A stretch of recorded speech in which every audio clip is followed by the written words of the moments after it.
क्या supreme court ने waste Bengal सरकार पर भरोसा खो दिया है? क्या इसलिए प्रशासन को दरकिनार कर कलकत्ता हाई कोर्ट को निगरानी सौंपी गई है? और अगर एसआईआर 28 फरवरी तक पूरी नहीं हुई तो क्या चुनाव टल सकता है वेस्ट बंगाल में, या वेस्ट बंगाल में प्रेसिडेंट रूल की नौबत आ गई है? आज हम शोर नहीं, संविधान की भाषा में बात करेंगे। नमस्कार दोस्तों, मैं हूं आर.सी. बिसेन। आप देख रहे हैं न्यूज़ पर व्यूज़ विद बिसेन। आज हम बात करेंगे वेस्ट बंगाल में चल रही एसआईआर प्रक्रिया पर, सुप्रीम कोर्ट की फ्राइडे के नए आदेश और उस आदेश का क्या मतलब है, उसके क्या कंसिक्वेंसेस हो सकते हैं, इन सारी बातों पर। दोस्तों, वेस्ट बंगाल में स्पेशल इंटेंसिव डिवीजन यानी एसआईआर चल रही है। मतदाता सूची की गहन समीक्षा की जा रही है। 58 लाख से ज़्यादा नाम काटे जा चुके हैं। 1,26,00,000 लोगों को नोटिस भी दी जा चुकी है। कुछ वोटर तो ऐसे हैं जिनकी उम्र पिता की उम्र से अधिक है। 13 लाख से ज़्यादा ऐसे वोटर हैं जिनके माता और पिता के कॉलम में एक ही नाम है। 11 लाख ऐसे वोटर्स हैं जिन पिता और बेटे की उम्र में अंतर महज 15 साल का है। एक व्यक्ति के 100 से ज़्यादा बेटे होने की खबर भी सामने आ रही है।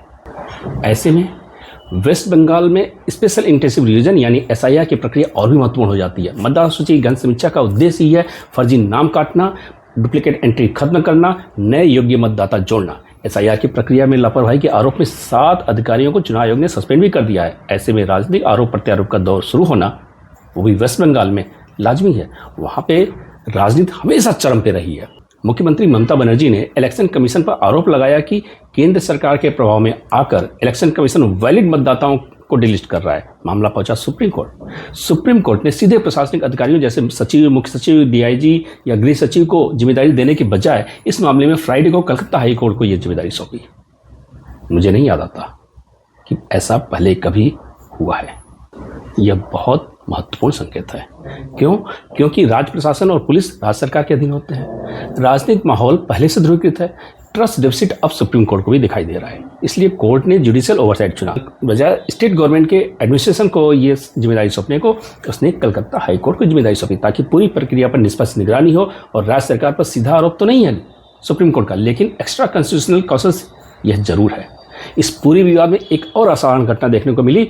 वेस्ट बंगाल की मुख्यमंत्री ममता बनर्जी काला कोट पहनकर खुद सुप्रीम कोर्ट में जिरह करने की कोशिश की। यह सामान्य बात नहीं है। सुप्रीम कोर्ट का कोलकाता हाई कोर्ट को निर्देशित करना यह स्पष्ट संकेत देता है कि सुप्रीम कोर्ट का ममता सरकार पर विश्वास डगमगाया है। सीधे शब्द में कोर्ट ने यह तो नहीं कहा कि राज्य सरकार पर भरोसा नहीं है, लेकिन प्रशासन को साइडलाइन करना, हाई कोर्ट को मॉनिटरिंग देना साधारण स्थिति भी नहीं है। मुझे नहीं याद आता है कि इससे पहले कब कभी सुप्रीम कोर्ट ने ऐसा फैसला दिया है। अगर ये किसी और स्टेट की बात होती तो सुप्रीम कोर्ट वहाँ के सचिव, गृह सचिव को बुलाकर जबरदस्त फटकार लगाता और उन्हें पूरी प्रक्रिया फॉलो करने के लिए एक रेगुलर, और हो सकता है एक रेगुलर इंटरवल पर उन्हें सुप्रीम कोर्ट को रिपोर्ट करने के लिए कहता। लेकिन सुप्रीम कोर्ट ने संभवतः सोचा कि वहाँ पर वेस्ट बंगाल में शायद इन सब बातों को अब कोई फायदा नहीं है। सीधे पूरे एसआईआर की मॉनिटरिंग हाई कोर्ट को दे दी। अपोजिशन इसे कह रहा है, देखिए कोर्ट को भी राज्य प्रशासन पर भरोसा नहीं है। टीएमसी इसे कह सकती है कि यह केंद्र की राजनीति का हिस्सा है। नैरेटिव वॉर वेस्ट बंगाल में शुरू हो चुका है। अब बड़ा सवाल, क्या 28 फरवरी तक यह प्रक्रिया रियलिस्टिकली पूरी हो सकती है? क्योंकि मार्च अप्रैल में वहाँ चुनाव भी है। क्यों एसआईआर में क्या क्या होता है? एसआईआर में शामिल होगा, दावे आएंगे, आपत्तियां आएंगी, उनका सत्यापन किया जाएगा, व्यक्तिगत सुनवाई होगी और तब जाकर अंतिम सूची प्रकाशित की जाएगी। अगर आपत्तियां ज़्यादा हुई तो समय बढ़ सकता है, यानी एक बार फिर डेडलाइन एक्सटेंशन और कोर्ट की नई टाइमलाइन। एक सहज सवाल खड़ा होता है, क्या चुनाव अपने निर्धारित समय पर पश्चिम बंगाल में हो पाएगा? भारत में चुनाव टालना अंतिम विकल्प होता है। इलेक्शन कमीशन कोशिश करेगा कि प्रक्रिया समय पर पूरी हो। अगर मतदाता सूची पूरी नहीं हुई तो शेड्यूल एडजस्ट हो सकता है, लेकिन सीधे चुनाव टालना बहुत बड़ी और असाधारण स्थिति होगी। चुनाव टालने की स्थिति में प्रेसिडेंट रूल भी लग सकता है।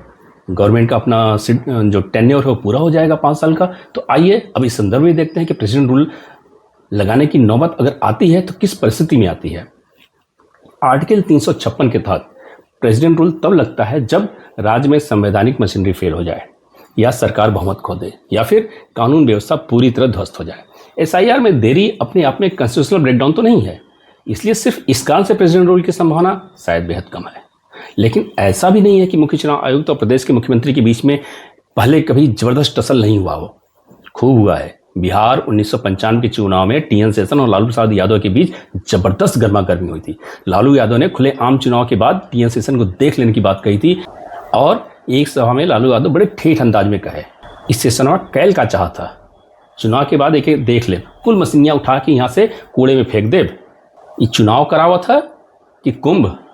कुछ ऐसे ही ठेठ अंदाज में लालू प्रसाद यादव टीएन शेषन के खिलाफ बोले थे। इंडिया का संविधान राज्य प्रशासन को चुनावी प्रक्रिया में सहयोग की जिम्मेदारी देता है, लेकिन अगर कोर्ट को लगे कि प्रशासन राजनीतिक आरोप के घेरे में है, ट्रस्ट डेफिसिट गहरा है या विवाद चुनाव की वैधता को प्रभावित कर सकता है, तो कोर्ट जुडिशियल ओवरसाइट चुन सकता है। और यहाँ पश्चिम बंगाल का केस में होता हुआ ये साफ साफ दिख रहा है। जब मुख्यमंत्री अदालत में हो, विपक्ष इलेक्शन कमीशन पर सवाल खड़ा कर रहा हो, और जब हाई कोर्ट को निगरानी दी जाए, तो समझिए मामला सिर्फ मतदाता सूची का नहीं है, विश्वास और सत्ता का संतुलन भी क्वेश्चन मार्क है। यह मामला दिखाता है कि लोकतंत्र सिर्फ चुनाव की तारीख का नाम नहीं, बल्कि निष्पक्ष प्रक्रिया का नाम है। और अंत में अब सवाल आपसे, क्या यह कदम चुनावी पारदर्शिता को मजबूत करेगा? क्या यह राजनीतिक अविश्वास की गहराई दिखाता है? दोस्तों आज बस इतना ही, लेकिन जाने से पहले रात फैसलों की चाहे कितनी भी सियाह हो, झूठ का साम्राज्य कितना भी अथाह हो, ताज तख्त दौलत ये कितने भी ताकतवर हों, याद रहे ऐ मेरे यार, सबके सिंहासन मिले हैं मिट्टी में, लालू यादव, सद्दाम या रावण खुद ही क्यों ना हो। दोस्तों ऐसे ही किसी नए टॉपिक को लेकर मैं आरसी मिशन आपके अपने यूट्यूब चैनल न्यूज पर व्यूज विद मिशन पर दोबारा आऊंगा।